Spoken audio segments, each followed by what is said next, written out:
Hello. Wow. All right. Well, you know what? I can't hear a thing. So we'll have to see. Hopefully this audio works. We will see. Um, that moots it. All right. There we go. So hello everybody. Welcome to the first vlog.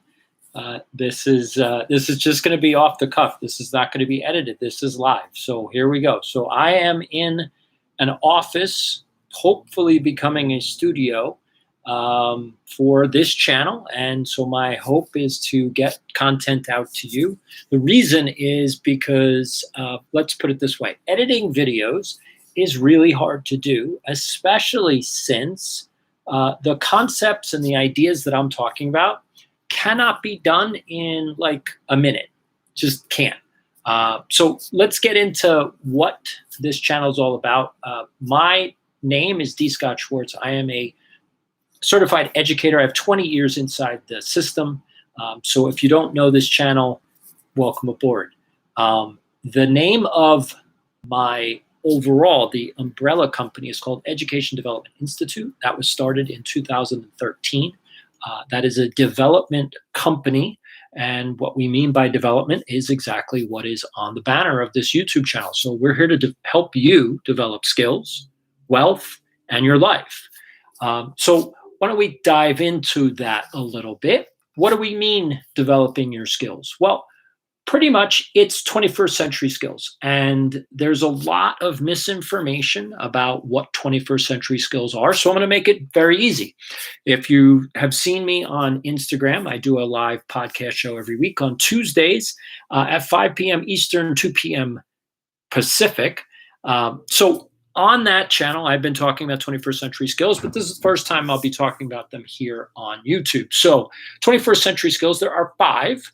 And they come from actual research, which is the great thing about this channel. I hope that you can trust me, that if I give you an opinion, I will tell you it's an opinion. If I give you something that's research-based, it's going to actually have the research. So you can actually find this yourself. I don't have it in the links in the description below because I'm going live. So I haven't done all the prep work. I haven't put all the links in, but you can find this. You can Google it. It is Georgetown University Center on Education in the Workforce. The name of the report is called Workplace Basics.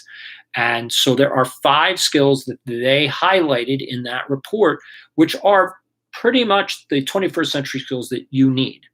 Now, the first one is leadership. We'll get into these a little bit. First is leadership. Second is team building. Third is problem solving. Fourth is sales. And 5th is communication. Now, those are the skills that you need if you want to be earning money in the 21st century. Now, that can mean either as an employee, as a small business owner, or as an entrepreneur. Either one of those 3 categories, you need those 21st century skills. Otherwise, you're going to struggle. Now, that segues right into the second part. So we call it skills, wealth. How do you develop wealth in the 21st century? Well, what they don't tell you in school, which is why I'm here, because I know what they tell you in school, because I had to actually talk to boards of ed and lawmakers and the people that set the agenda to say, hey, we don't teach the right things in school. Why don't we? Why are we ignoring the skills that people need? And they didn't have a good answer. It's not like they said to me, we don't want to prepare people. They just don't know what they're talking about. So you're not getting a good education because the people in charge don't know how to teach you. And they don't trust that teachers and educators like me can do a good job. Sorry for that. But I'm here on YouTube trying to give you what you're not going to get in school. So how do you develop wealth? Well, there's 2 main concepts which you need to know. One is saving and one is interest. That's it. So you can do that in multiple ways. You could save into a savings account. You can save it to a checking account. You could save into a retirement account, or you can save it into an investment account.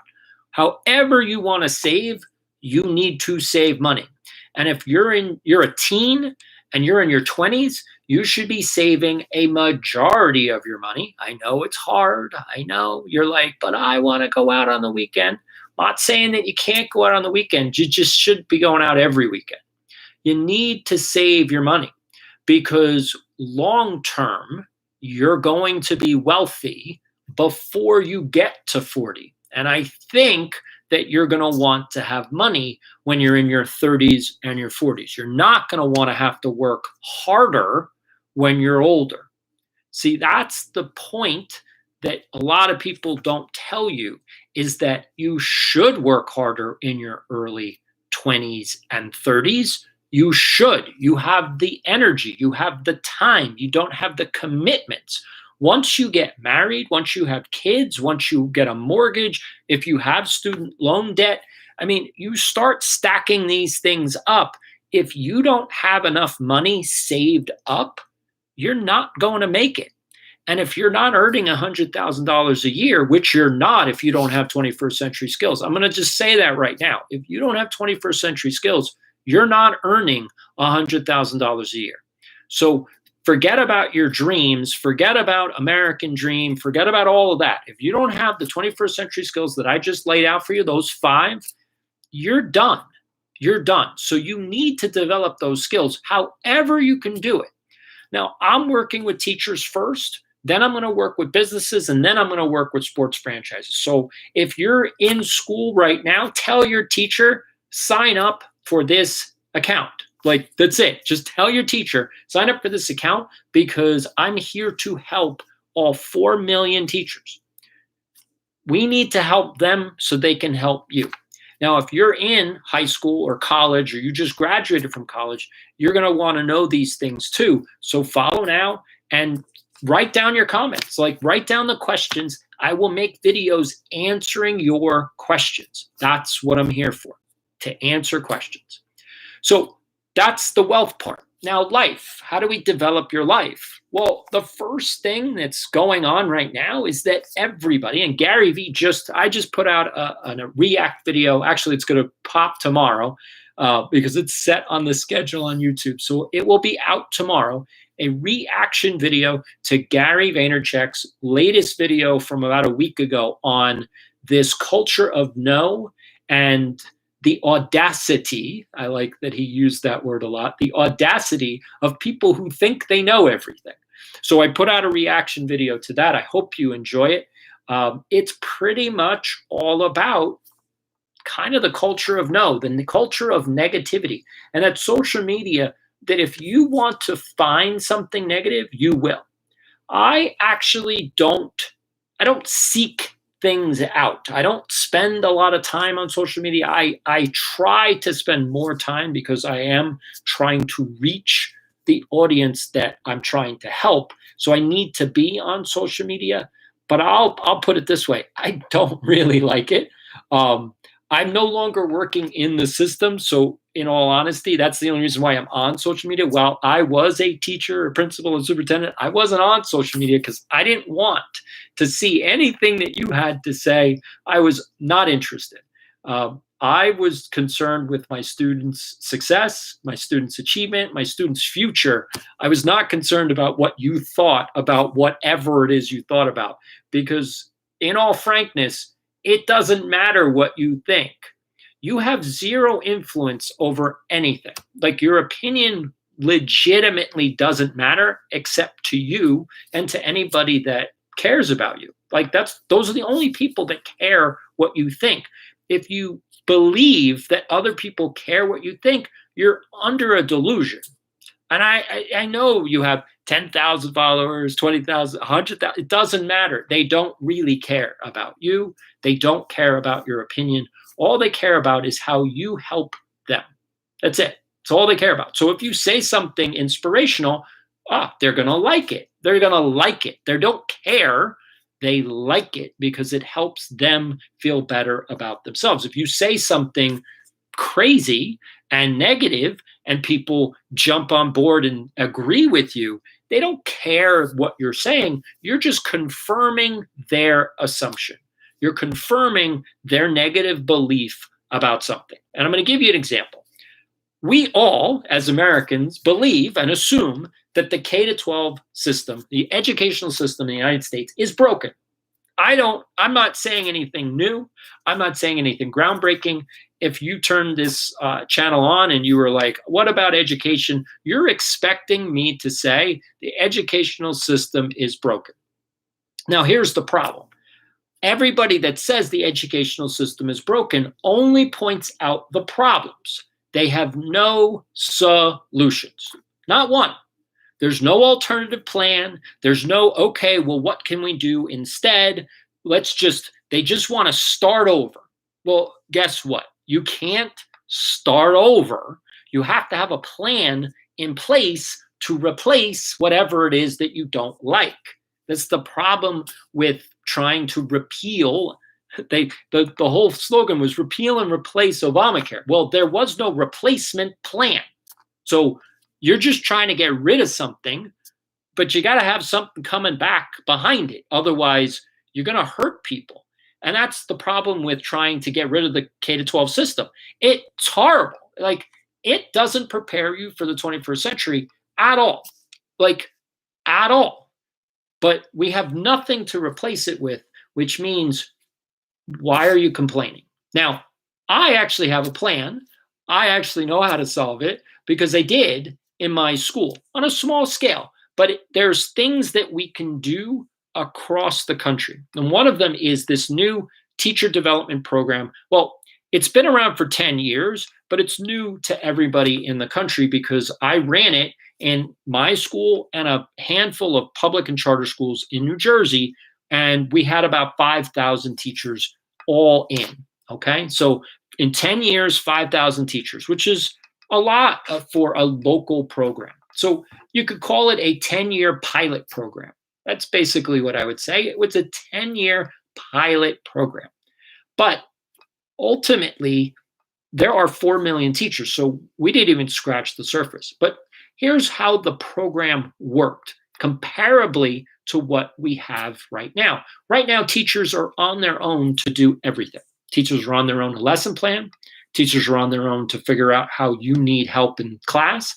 Teachers are on their own to develop their own skills. See, you notice I use the word develop their own skills. Now, there's something in school called professional development, or AKA PD, P as in Peter, PD. That is ineffective beyond belief. Teachers will tell you, if you ask them, hey, tell me about your PD experiences, they will all, basically they'll groan. They'll go, oh, no, please, don't remind me. Don't remind me. Now, administrators love PD. They think it's the greatest thing. Oh, we're going to teach the teachers this and that, and oh, they're going to learn so much.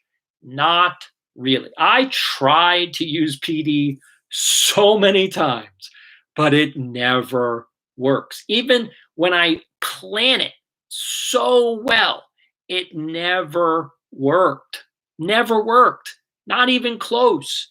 The reason is because it's a one-size-fits-all thing, so not everybody that's sitting in that PD workshop gets anything out of it. Oh, a few handful of teachers are like, wow, this is totally relevant to what I'm doing, but everybody else is like, oh, when can I go home?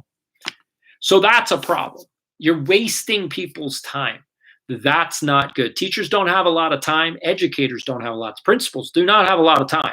So when you waste someone's time, that's very disrespectful. So PD is horrible. The other problem with it is it's what's called one and done. Now, you know that phrase from college basketball. You get 1 year and then you're done. You could go to the NBA. Well, one and done in education means basically it's 60 or 90 minutes. And then you never hear from the presenter again. Your follow-up questions never get answered. And so unless you understood it after 60 or 90 minutes, after the workshop, unless you know, hey, I know what I'm going to do and put it into the class, it's gone away. Like, so you just spent 90 minutes learning something that you don't really understand, and therefore you cannot use. Again, another waste of time. Cool, like, can't say that some of the things that you go to a workshop for are not interesting, but they're not impactful. They don't work in the classroom. So why are we forcing teachers to sit through something that they're not going to use inside the classroom? That makes no sense. It just makes no sense. So I tried to figure out what could I do differently? How could I structure this in a much different way? And so what I came up with was teacher development, because I wanted to focus on the teacher's development, like teacher skills, the ability for the teacher to be a better teacher in the classroom. Because if they were better with situations, one, I had less questions to answer. I could then spend more time on other things which could help kids. Because one of the things that takes up most of administrators' day is supervision. If teachers aren't at the highest level, if they're not high performers, it takes a lot of time because you have to make sure you do multiple walkthroughs. Like when I have a high performance teacher, I only have to walk to their class once a day. That's it. It's just to check in, see how things are going, see how the students are. But then I'm off to go see other classrooms that need more help. I don't need to be there to watch a lot of stuff. I can go in, I can watch for like 5 to 10 minutes, and I can leave for the day. And I'm done. And I feel comfortable with that. I took some notes down. Maybe I'll talk to the teacher after school. Maybe not. Maybe I'll save the notes and talk to them once a week. It's just they don't need as much help. Teachers need help. I don't know where everybody is on that. But if you think your teacher doesn't need any help, then you don't need any help. So when you have a problem, don't expect anyone to come help you. Do you like that? I didn't think so. So teachers need help. So one of the things that we wanted to do, one of the things that I wanted to do is I wanted to be able to provide as much help to my teachers and then obviously to the schools that were working with me as possible. And so the first thing we did was basically build what's called a Q&A forum, a question and answer forum, where teachers could just submit any question that they have, any question, and I would answer it. And at the end of the day, which again, after about a 12 to 14 hour day, I'd sit down in front of my computer and look at the questions and I would type out all these answers. So teachers could go back and look at all the questions and all the answers. And sometimes you can't think of a question, like you're one person, you can't think of everything. But maybe you saw a question, you're like, oh, I never thought about that question. Oh, what's the answer to that question? And then you read the answer, you're like, wow. So you're learning by seeing other people's questions. Now that's one level of support. That's not enough. So there's a lot of principals and a lot of administrators and a lot of supervisors that do that, even master teachers that will do that in a mentor capacity. They will answer the question. That's great, but it's still not enough. The second layer was a mentor circle where teachers could be together and they could talk and share stories. And also the biggest thing, because they had the Q&A forum, was I wanted the teachers to announce to the group, hey, everybody, I just submitted this question. One, because it stopped duplicate questions, which was a big deal. Because remember, I only had X amount of time to answer these questions. So if teachers were submitting the same question, it would take more time and it would slow things up. So if the teachers would go into the mentor circle and say, I just asked this question, I can't wait for the answer. Other teachers could say, oh, I have that question too. Oh, that's great. I'll look for that answer as well. It started to build a community. Two, once you ask the question, that also brings up, well, why did you ask that question? And I wanted the teachers to discuss what was going on in the classroom so that they could then share best practices and well, this is what I did. I don't know if that'll work for you, but maybe that's something you can try. What I didn't want, this is key. Here's the key to the whole thing. The teachers should not be asking the questions in the group so that teachers answer the question. And here's why. Because when you're in a mentor group, you're all on the same level. Everybody's going there for support. The minute teachers start answering questions as I know the answer, you take on additional responsibility, as in the group starts to look at you as a leader. Problem, big problem. You already have a job. You don't need another job. And this is not paid. This is for your support. So the minute you start taking the ownership of, well, I'll answer questions, now you're taking on another job. And that's not the purpose of a mentor group. The purpose of a mentor group is to provide support for you when you're just like, I don't know what to do. Here's some suggestions. You're not asking questions. You're just saying, I may have reached my rope. I answer the questions. That's what you discuss in the mentor group. Once you get the answer, oh, I didn't think of that. Oh, maybe you have a follow-up question. Maybe the teachers are saying, hey, I don't know this either. Okay, go back to the Q&A forum and ask that question. My job is to answer the question. Teachers' jobs are to teach. You don't want to take on more responsibility. And that's the key to making that second layer work. Now, that's not it, because again, that's not everything, because now there may be some things as you go through your questions and you go through your follow-up questions and you're in the mentor group where everybody as a collective starts to go, you know, we really don't understand this one topic very well. And that's where the workshops and the seminars come in. It goes to a much deeper level because now those workshops and seminars are addressing specific teacher needs, specific teacher problems. That's a whole different ballgame than PD, which is first, okay? So PD comes first, and then teachers have questions that don't get answered. In TD, the workshops and the seminars are after teachers have questions, they get answers, they do follow-up, and now they want to take a deep dive into a topic. Teacher development is so much more effective because now it's giving teachers more impact in the classroom. They already have an introduction. They already have intermediate level of understanding. The teacher development workshop and seminar is now a deep dive into something that they have some familiarity with.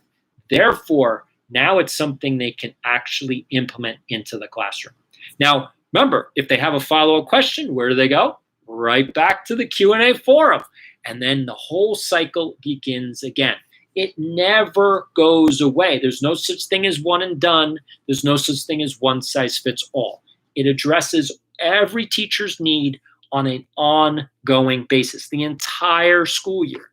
This is groundbreaking and totally changed the lives of my staff. In addition, it changed the lives of all of my students. And because it was so effective, and this is the proof that it was so effective, because my teachers would stay approximately 5 to 7 years, because my program was run underneath the Department of Education. So we were not a traditional public school, although all of my students were public and charter school students. They were transferred by those school districts to my program because my students all failed the public school or charter school, failed. So all of my students, when they began, were F students. They were bad. Now, we can't do the same thing. We had to do something different. We could not allow the students to continue to fail. That's not right. So we needed a higher caliber teacher. So all of my staff, when they left 5 to 7 years, and again, a lot of people, they would start their career, they'd stay for 5 years, get all that experience, and then move on to a public school or charter school. A lot of them would get married and move, so maybe they didn't stay in the same area, so they were moving to other schools. But all the principals, all the supervisors, and all the directors of special ed, they saw these teachers with my school's name on their resume, and then they would watch them teach, and they'd go, whoa, these people can do so much. Like, my teachers could handle a class of 30 kids, no problem, no complaining. They know exactly what to do. They have small groups, they have interventions, they have PBS, they have, like, classroom management isn't an issue with anybody that was trained in my school or went through this teacher development program. Again, we touched 5,000 teachers. So that's 5,000 teachers in the state of New Jersey who are absolutely amazing at what they do. And at this point, because it's been 10 years, some of them may be closer to retirement now. 10 years. So if you had 10 years experience when you went through it at the beginning, you now have 20. So you're getting close to maybe thinking about retirement. So we got to keep going. We got to keep developing teachers so that we reach the next generation. So that's why right now I'm trying to find 1,000 novice teachers. Now, that doesn't mean your first year. That doesn't necessarily mean your second year. It means novice, which is that you know that you have a lot to learn. So you could be in your 5th year, but if you're struggling, this is the program for you. That's it. So I'm looking only for 1,000 teachers. Now, if you want to sign up for that, you have to go to the website, which is leafacademy.org. I need to make that very clear. It's not .com, it's leafacademy.org. Okay, we're an educational company. So leafacademy.org/TD, so teacher development, TD program. Okay, so leafacademy.org, TD program. If you want to sign up, you can right now. We're only open for 1,000 novice teachers, and then we're going to open up enrollment for regular teachers that are just dealing with, they're not novice, they know what they're doing, but they want support. Again, this is 3 layers of support. Your school isn't giving you even 1 layer of support. And I know that too, because Education Week just released its 2021 teacher survey data, which says that teachers say they have a lack of support. So that's where we're at. I hope this helped. This is a live vlog. Thank you very much. Again, from my, hopefully will be becoming a real studio, so we could do this every night. But thank you so much. Have a lovely night. This is D.Scott Schwartz signing off.